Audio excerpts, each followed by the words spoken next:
Efek penggunaan pupuk kimia sintetis, pestisida, dan pengolahan tanah yang tidak berkelanjutan telah menyebabkan kerusakan yang nyata pada tanah pertanian. Dimanapun di seluruh dunia, hal ini adalah sesuatu yang umum terjadi. Tapi bagaimana jika ada sebuah negara di muka bumi yang mampu melakukan kebalikannya? Kedengarannya mustahil, bukan? Video ini bukanlah tentang dongeng, apalagi mimpi di siang bolong. Video ini adalah tentang Israel, yang bagaimanapun harus kita akui telah menjadi negara dengan pertanian terbaik di dunia saat ini. Semua ini saya katakan bukan tanpa alasan. Semua ini adalah tentang fakta yang bagaimanapun akan sulit untuk terbantahkan. Selama beberapa menit ke depan, saya akan menjabarkan semua jawaban kepada Anda. Kita akan mengungkap keajaiban tersembunyi dari pertanian Israel, bagaimana mereka mencapai semuanya sejauh ini, dan siapa saja aktor utama di balik keberhasilan ini.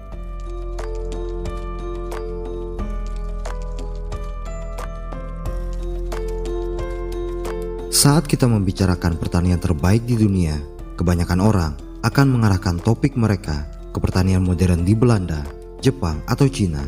Tapi sayangnya, apa yang dilakukan oleh negara-negara itu sama sekali belum ada apa-apanya dibandingkan apa yang dilakukan oleh Israel. Belanda, Jepang, dan Cina hanya memperbaiki pertanian mereka, tapi Israel benar-benar membangun pertanian mereka dari posisi yang paling sulit.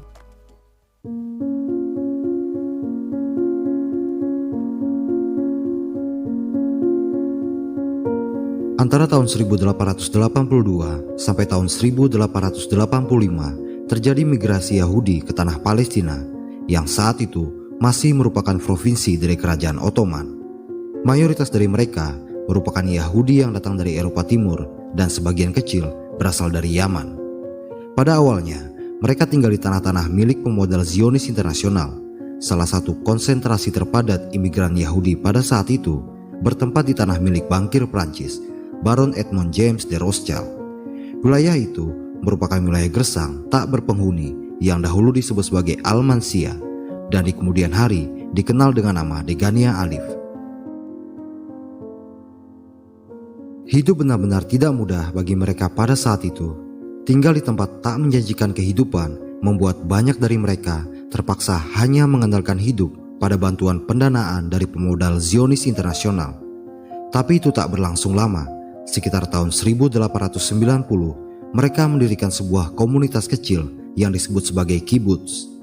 Kibbutz pada awalnya adalah sebuah gagasan yang didasarkan pada semangat hidup suku Nabat dan orang-orang Sparta kuno, di mana keduanya mampu hidup dan bertahan selama ribuan tahun dalam kondisi yang sangat sulit.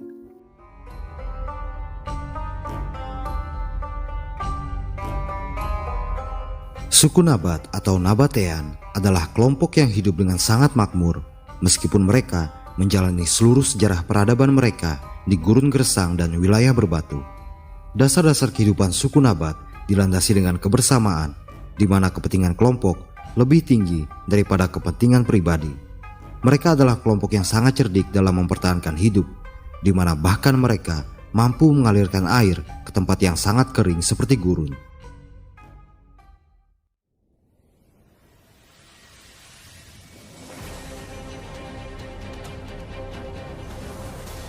Sementara Sparta adalah sebuah kota yang didirikan oleh kekuatan kecil bernama Doria, di mana mereka berhasil menaklukkan kota itu dari Lakonia dan Mesenia yang terkenal sangat kuat.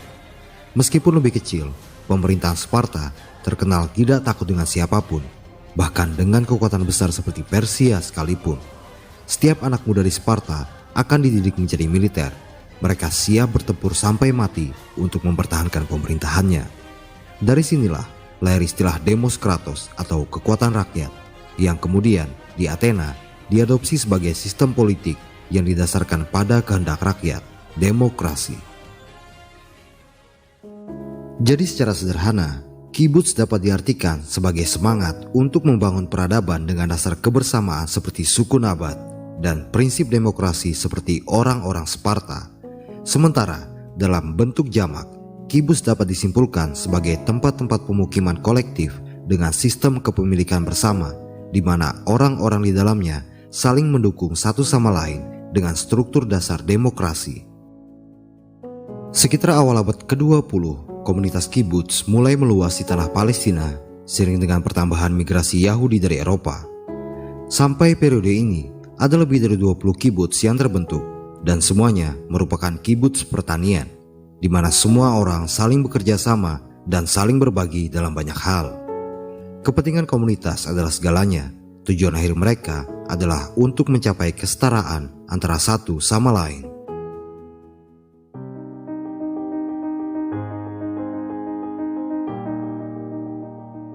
Seiring dengan bertambahnya jumlah migrasi Yahudi dari Eropa pada awal abad ke-20, maka komunitas-komunitas baru Yahudi mulai terbentuk. Kali ini, komunitas itu disebut Mosaf, yang kemudian hari akan menggerus keberadaan komunitas kibuts di Israel. Berbeda dengan kibuts yang dirancang untuk kepentingan bersama, Mosaf adalah komunitas yang menekankan kepemilikan individu dan mengesampingkan kesetaraan. Sama seperti kibuts, Mosaf juga merupakan komunitas pertanian, tapi bedanya adalah mereka bekerja untuk diri mereka sendiri dan tidak berbagi satu sama lain seperti layaknya komunitas pendahulunya. Meskipun begitu, komunitas Mosaf pada saat itu masih sangat bergantung pada pendanaan dari pemodal Zionis internasional. Kondisi iklim dan geografis yang buruk membuat pertanian selalu berjalan tidak mudah. Di satu sisi, keberadaan Mosaf sangat mempengaruhi komunitas kibuts yang sudah ada sebelumnya. Kucuran dana tidak terbatas dari para pemodal Zionis membuat banyak anggota-anggota kibuts mulai tertarik untuk bergabung bersama orang-orang Mosaf dan menyebabkan komunitas kibuts yang masih bertahan pada akhirnya menjadi terpinggirkan. Orang-orang kibuts yang bergabung ke dalam komunitas Mosaf memberikan warna dan dimensi baru bagi komunitas itu. Kibuts yang lebih berpengalaman dalam pertanian di daerah itu membuat komunitas Mosaf jadi lebih memahami bagaimana menjalankan pertanian pada kondisi yang terbilang ekstrim di tanah Palestina.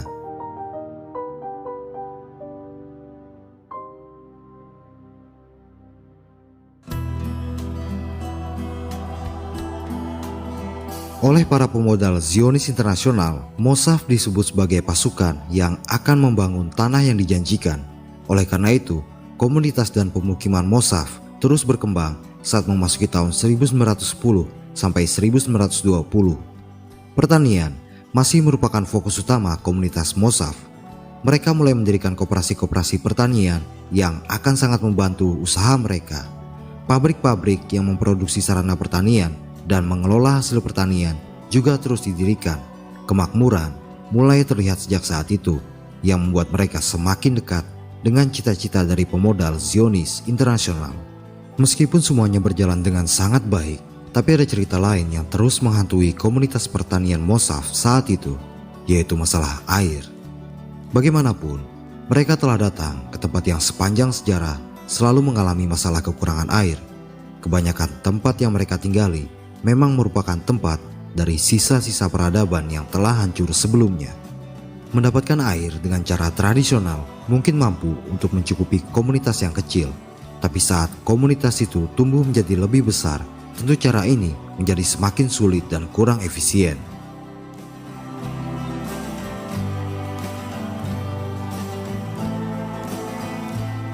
Simcha Blas adalah salah satu nama paling besar dalam sejarah pertanian Israel. Dia merupakan seorang insinyur yang dibesarkan di keluarga Yahudi Polandia. Tahun 1920-an, Simcha Blas mendapatkan kepercayaan dari seorang bankir asal Jerman untuk menggarap proyek irigasi di beberapa pemukiman di Jerman.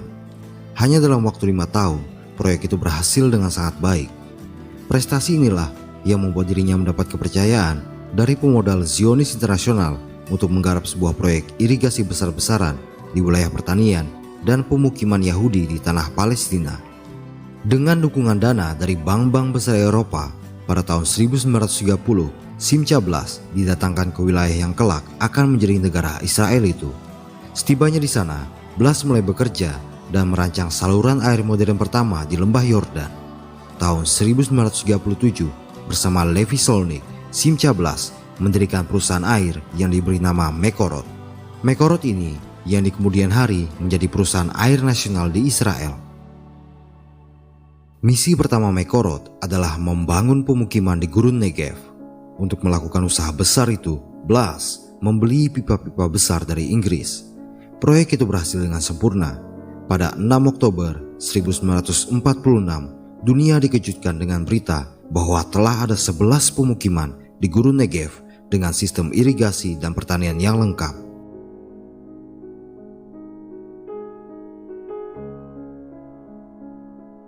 Meskipun telah memiliki nama besar dan berhasil mendapatkan pengakuan dunia, namun warisan terbesar Simcha Blas belum datang. Saat dia mengembara di wilayah-wilayah pertanian yang dia bangun di Gurun Negev, Blas menemukan sebuah pemandangan yang tak biasa. Di antara pepohonan yang tumbuh tidak subur dan kekurangan air, Blas menemukan satu pohon yang tumbuh lebih subur daripada yang lain. Setelah diperhatikan, dia menemukan ada kebocoran pipa di dekat areal pohon itu. Tetesan-tetesan kecil air secara konsisten menetes di sekitar areal pohon dan memberikan kehidupan kepada pohon tersebut. Dari sinilah kemudian sistem irigasi tetes lahir. Melalui pengujian selama beberapa tahun, Simcha Blas menyadari satu hal. Dibandingkan dengan irigasi banjir, tetesan-tetesan kecil air yang konsisten dapat memberikan pengairan yang lebih hemat dan optimal untuk kondisi di sana.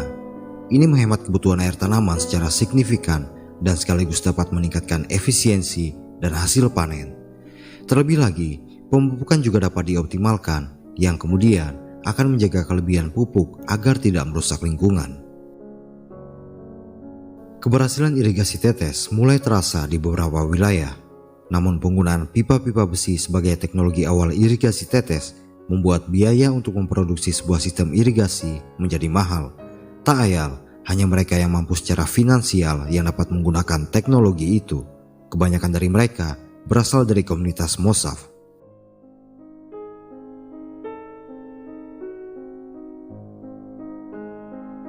Setelah terbentuknya Israel pada tahun 1948, pertanian menjadi semakin maju di negara baru itu. Semakin berkembangnya teknologi dan pengetahuan pertanian gurun yang mereka miliki membuat orang-orang Yahudi yang hidup di sana mampu mencapai kemakmuran yang sebelumnya hanya dianggap sebagai mimpi. Namun di sisi lain, terjadi sebuah konflik internal antara komunitas pertanian di sana, yaitu antara komunitas kibbutz dan Mosav.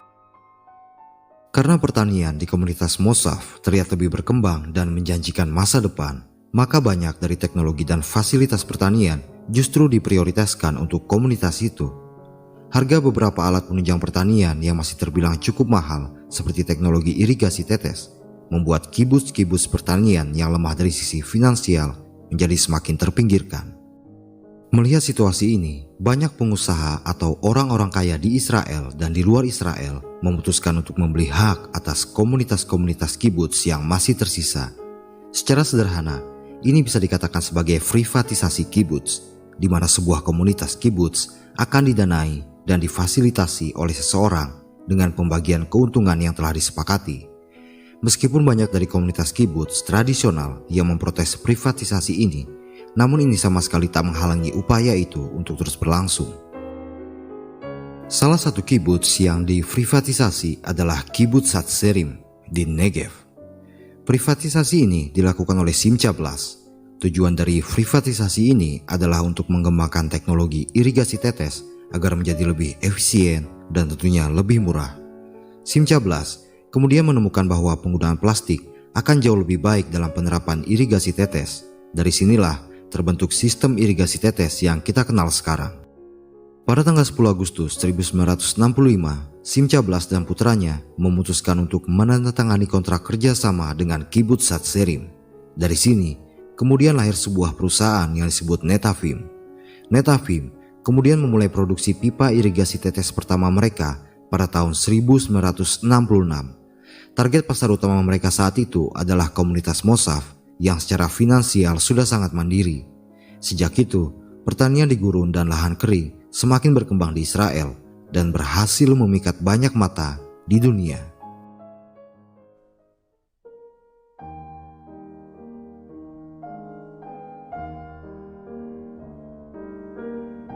Sementara komunitas Mosav berkembang secara mandiri dan mampu menopang pertanian mereka sendiri, privatisasi kibbutz masih terus berlangsung selama beberapa periode. Ini pada akhirnya menyebabkan semakin sedikitnya komunitas kibbutz tradisional di Israel. Namun pemerintah Israel sendiri menganggap bahwa hal ini adalah sesuatu yang cukup baik. Di satu sisi, ada banyak rakyatnya yang sudah mampu mendanai dan mengelola pertanian mereka sendiri secara mandiri. Di sisi lain, negara, pengusaha, perusahaan, dan rakyat juga mampu saling bekerja sama untuk mengelola dan memajukan pertanian mereka. Seiring dengan berkembangnya teknologi pertanian di Israel semakin berkembang dari waktu ke waktu. Mereka memang tidak memiliki tanah yang subur, tapi dengan niat dan keinginan yang kuat, semua mimpi yang sebelumnya mustahil dapat diwujudkan menjadi kenyataan. Kini, kibbutz dan moshav telah mengakhiri segala perselisihan yang pernah terjadi di masa lalu. Kibbutz pertanian modern di Israel telah berkembang layaknya perusahaan pertanian yang ditopang oleh 3 kekuatan, yaitu pengusaha, rakyat, dan pemerintah. Sementara moshav telah sepenuhnya mandiri dan berkembang dengan begitu luar biasa.